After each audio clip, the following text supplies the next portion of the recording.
എല്ലാവർക്കും നമസ്കാരം. ഇന്നത്തെ സുഭാഷിത ശ്ലോകം അല്പം വലിയ ശ്ലോകമാണ്. ഹസ്തോ ദാന വിവർജിതോ ശ്രുതിപുടേ വിഷ്ണോ കഥാ വർജിതേ നേത്രേ സജ്ജന വീക്ഷണേ ജ വിമുഖേ ഗർവേണ തുംഗം ശിരാ അന്യോപാർജിത വിത്തം പൂർണ്ണമുദരം പാദൂന തീർത്ഥം ഗതോ രേ ജംബുക മുഞ്ച മുഞ്ച മഹദോ നീചസ്യ നിന്ദ്യം വപോ.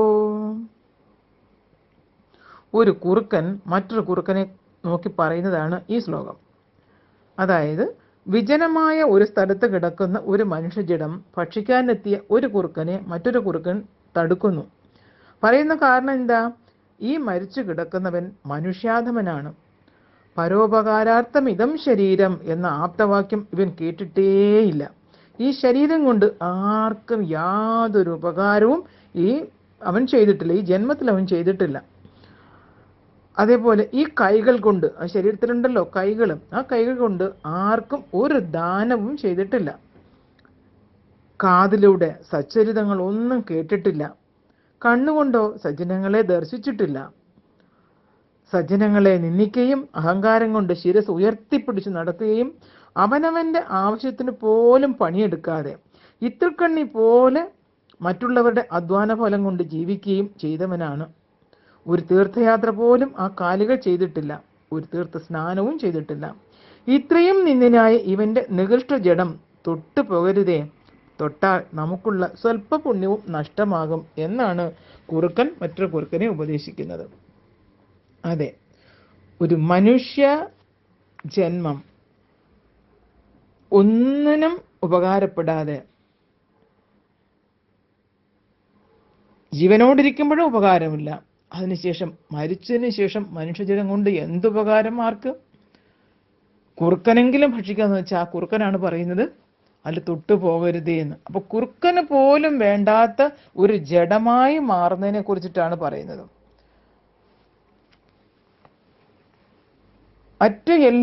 നമുക്കറിയാം, മറ്റു എല്ലാ ജീവജാലങ്ങളുടെ ആകട്ടെ മറ്റെന്തെയാണെങ്കിൽ എന്തെങ്കിലുമൊക്കെ ഉപകാരം കാണും. മാനിന്റെ ആണെങ്കിൽ തോലെടുക്കാം, ഓരോ കാര്യങ്ങൾക്കും ആനയുടെ ആണെങ്കിൽ കൊമ്പെടുക്കും, എന്തിന്റെ വേണമെങ്കിലും പല മൃഗങ്ങളുടെയും പല ഇതും വന്നിട്ട് മരിച്ചതിന് ശേഷം ഉപകാരപ്പെടും.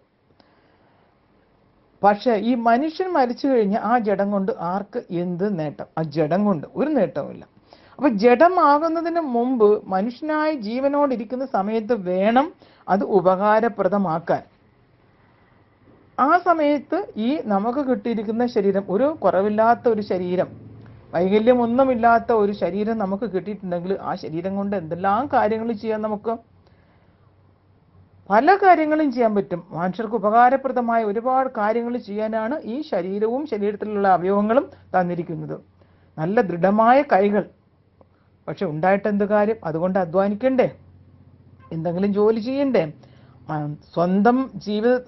സ്വന്തം ആഹാരത്തിന് വേണ്ടിയിട്ടെങ്കിലും അവരവരുടെ ആവശ്യത്തിന് വേണ്ടിയിട്ടെങ്കിലും പണിയെടുക്കാതെ മറ്റുള്ളവരെ ഇത്തിൽക്കണ്ണികൾ പോലെ പറ്റിപ്പിടിച്ച് അവരുടെ അധ്വാനത്തിന്റെ ഫലം പറ്റി ജീവിക്കുന്നത് തീർച്ചയായിട്ടും നമ്മൾ കാണാറില്ലേ? അങ്ങനെ കുറേയധികം ആൾക്കാരുണ്ട്.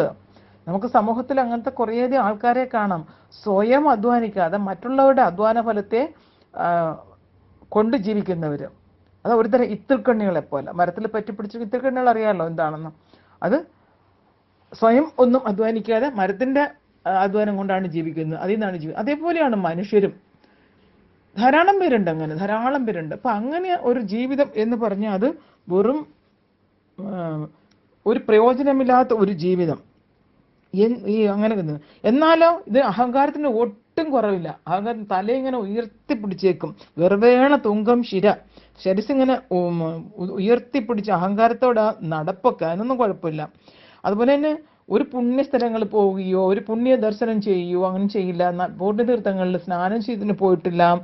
ഒരു നല്ല കാര്യങ്ങൾ ഒന്നുപോലും ചെയ്തിട്ടില്ലാത്ത ഒരു മനുഷ്യൻ മരിച്ചു കഴിഞ്ഞാൽ ആ ജഡം ഭക്ഷിച്ച് ജീവിക്കുന്ന കുറുക്കൻ പോലും തൊടില്ല. അത്രയ്ക്ക് അത്രയ്ക്ക് നീക്കി വെക്കും, അതായത് ഉപേക്ഷിക്കപ്പെടും എന്നുള്ളതാണ് പറയുന്നത്. അത്രയ്ക്ക് കൂടെ ഒരു മതിപ്പില്ലാതെ പോകും എന്നുള്ളതാണ് പറയുന്നത്. അപ്പം എന്താ ഈ ശ്ലോകം കൊണ്ട് നമ്മളോട് ഉദ്ദേശിക്കുന്നത്?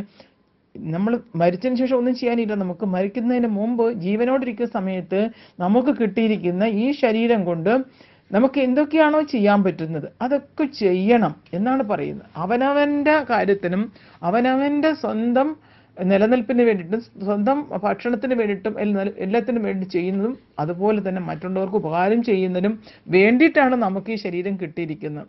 അപ്പോൾ ആ ശരീരം കൊണ്ട് എല്ലാവർക്കും ഉപകാരപ്രദമായി ഇരിക്കണം എന്നുള്ളതാണ് ഈ ശ്ലോകത്തിൽ നമ്മൾ ഓർമ്മിപ്പിക്കുന്നത്. എല്ലാവർക്കും ശുഭദിന ആശംസകൾ.